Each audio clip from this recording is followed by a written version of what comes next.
Hello and welcome to my channel. My name is Jonathan Cohn, and today I will be discussing my TBR for the month of August. Before I get into the TBR, I want to address a couple of things. The first thing I want to address is that sometimes I get to everything on my TBR, sometimes I don't get to everything, and sometimes I get to way too much. For example, I haven't been making TBR videos lately, but I've had a TBR of about 10 books per month every month, and for the first several months of the year, I was only getting 6 or 7, maybe 8 books in. I wasn't quite making it. And then I actually made a TBR video for the month of July that was 10 books. I ended up reading 15 books, so I read all those 10 plus 5 more. And it was the best month of reading I've ever had, period. It was wonderful, the month of July. I can promise you the month of August will not be the same, because in August I have school that I'm teaching and I'm starting my work and I'm getting into things. There's also some traveling happening, some family stuff, so I won't be able to read quite as much. But I'm still making an ambitious TBR because I want to set my goals high. So the second thing I want to discuss is that I know that some people, they have TBR videos and then they have like a end of the month, like an end of the month review of everything you read. I'm not going to do that yet for July, because every book that I read in July will have a video. Either the video's already come out or the video will be coming out in the month of August. So because I'm reviewing every single book that I read, that at least I can talk about, I'm not going to make a monthly review video, but I will discuss my TBRs so that you can try to read with me and be able to discuss the books with me. So on this month's TBR, I have 1 Star Wars book, 2 Star Trek books, 1 YA novel, 1 science fiction novel, and 3 epic fantasy novels. Oh, I'm so excited to discuss all of these books. I think they're all going to be great, and I'm super excited. So I'll begin talking about the only book I do not have a copy of, and that is Star Wars: The Princess and the Scoundrel by Beth Revis. This is a book that releases this month. Just about every single month I have a new release that I'm interested in reading, and this is this month's new release. It is by Beth Revis. It releases on August 16th, and it is about the wedding of Han and Leia post Return of the Jedi. And I'm really excited for a couple of reasons. One, I really enjoyed Beth Revis's novel that she wrote, Rebel Rising, which was excellent, one of the best Star Wars YA novels, and I'm not a big YA fan for Star Wars. Secondly, I think I like this era, this post-Return of the Jedi era. I think that there's some great things they can explore here, and this is a story I think will be told well. Third thing I'm interested in is that I'm not the biggest fan of The Courtship of Princess Leia, despite the fact that I'm a huge David Farland fan. His Rune Lords books are one of my favorite series ever. Seriously, an amazing series. So I love his Rune Lords novels. But I didn't like The Courtship of Princess Leia. So I'm excited to see how we can tell the love story of Han and Leia in a different way. And I really trust Beth Revis with this. Plus, the early reviews I'm seeing are very, very good. So I'm very excited. So that's my first book on my TBR this month. Why don't I get into my epic fantasy next? The first on my epic fantasy list is the book Rhapsody by Elizabeth Hayden. It's the first book in its series. I don't know what the series is called, but I picked up this series. I have the first 3 books in the series. I think there's like 9 or 6 or something. But I picked up this series because of the cover art, because it looked like that 90s epic fantasy from Tor books, classic art. It matches with like the Rune Lords and the Wheel of Time books. It has that classic feeling that I really like to it. Also, it's from that era, but it looks a bit different from the premise that I read. So it seems to have a lot of, based off not only to the title, but also the description of the book, it seems to have music as really important in the whole series.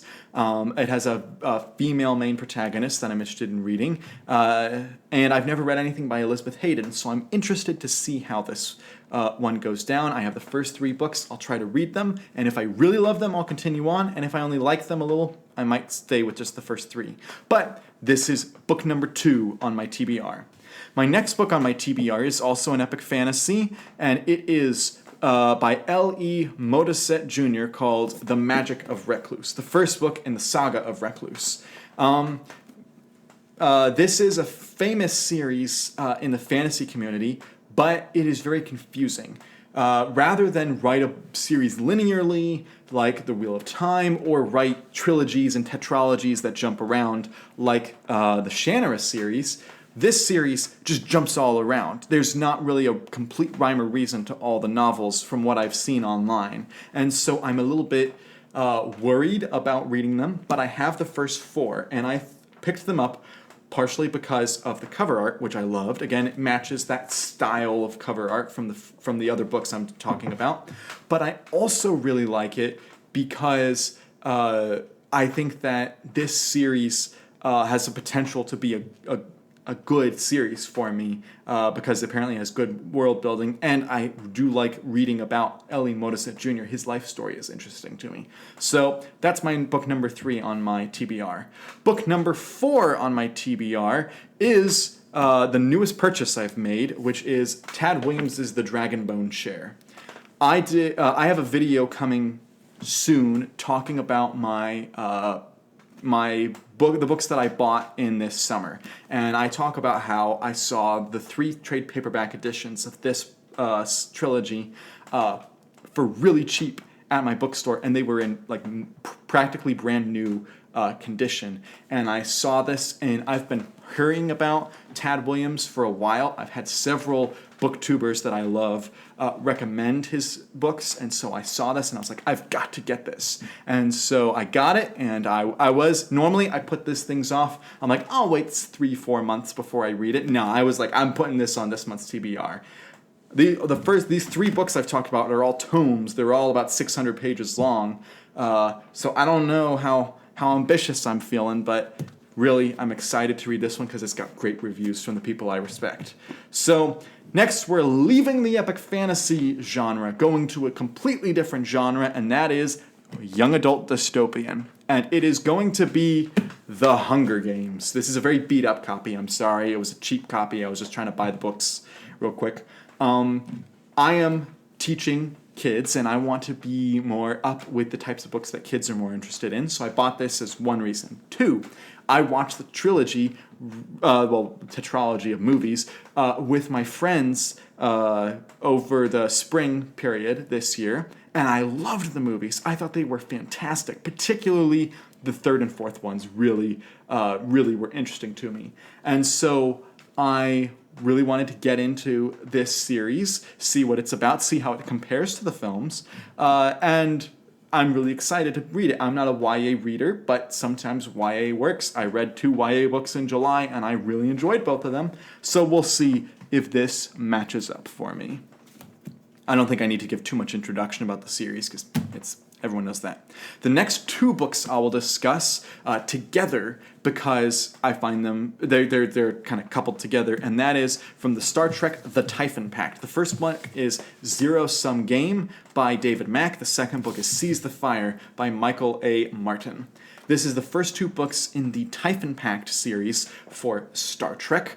It is an ongoing series about the political battle, the kind of Cold War between the Federation and the Typhon Pact. It really does have a lot of Cold War comparisons. And I've read the books that lead up to this series. I've read the books that take place after this series, and I really like the world building. And I've read David Mack's books. He's a very good author. I have not read Michael A. Martin, but this is an opportunity for me to.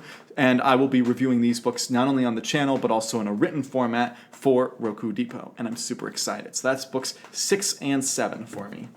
Now we're getting into the final book on my list, and that is the book Metal Swarm by Kevin J. Anderson. For the last several months this year, I've been reading Kevin J. Anderson's wonderful series, The Saga of the Seven Sons. Literally every single book has been better than the last. I thought book 1 was good, 2 was better, 3 was better, 4 was better, 5 was great. 5 was a great, 9 out of 10 for me. I loved it. So I have high hopes for this one. I kind of see where they're going with the series, but I don't really know exactly where Kevin J. Anderson's going. So I'm really interested in reading this book. And If it's anything like the last one and the other Kevin J. Anderson books I've read, I'm going to really enjoy it. So those are the 8 books on my TBR. The number of books is shorter than last month, and I do not anticipate reading quite as much as last month, but there's 4 tomes on here, 4 books that are 600 pages. That's going to take a little while. And also, I have a lot of stuff going on, so we'll see. But still, I think that's a solid TBR, personally. Got several genres there, but still leaning on epic fantasy, which is what I want to lean on. So, and plenty of tie-in fiction. Again, all the genres. So, that is my TBR. If you have a TBR, let me know your TBR for August. Let me know if you've read any of these books. Let me know your thoughts on these books and whether you're excited for me to read them or if you think, man, you shouldn't be reading this. Let me know everything down in the comments down below. And until next time, I'm Jonathan, and thank you for watching.